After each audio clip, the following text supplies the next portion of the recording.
ओम श्री कृष्णाय परब्रह्मणे नमः। अथ श्रीमन्नारायणीयम् एकोनविंशं दशकं प्राचेतसकथानुवर्णनं। पृतोस्तु नप्ता पृथुधर्मकर्मटः प्राचीनबर्हिर्युवतौ शतद्रुतौ प्रचेतसो नाम सुचेतसस्सुतान् अजीजनत्वत् करुणाङ्कुरानिव।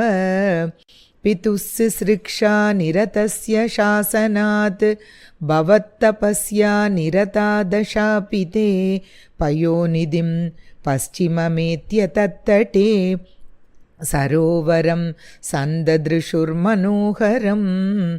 तदा भवत्तीर्थमिदं समागतः भवो भवत्सेवकदर्शनादृतः प्रकाशमासाद्य पुरप्रचेतसाम् उपादिशद्भक्ततमस्तवस्तवं।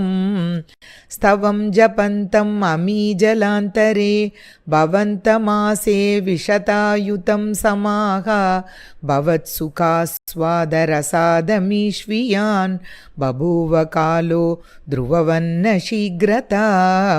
तपोभिरेषामतिमात्रवर्धिभिः स यज्ञहिंसा निरतोऽपि पावितः पितापि तेषां गृहयातनारद प्रदर्शितात्मा भवतात्मतां ययौ।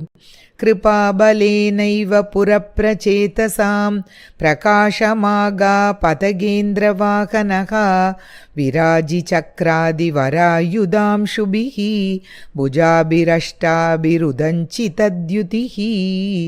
प्रचेतसां तावत् अयाचतामपि त्वमेव कारुण्य भराद्वरानदाः भवद्विचिन्तापि शिवाय देहिनां भवत्वसौ रुद्रनुतिश्च कामदा।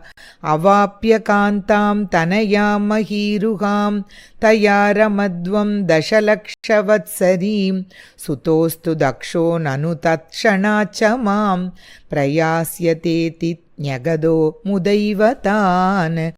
ततश्च ते भूतल रोदिनस्तरून् क्रुदादहन्तो द्रुहिणेन वारिताः द्रुमैश्च दत्तां तनयामवाप्यतां त्वदुक्तकालं सुखिनोभिरेमिरे।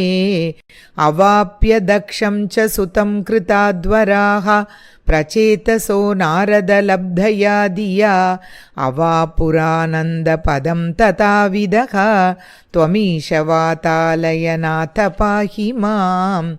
अथ श्रीमन्नारायणीये एकोनविंशं दशकं समाप्तं। श्रीहरये नमः। रमारमण गोविन्द गोविन्द। श्रीकृष्णार्पणमस्तु।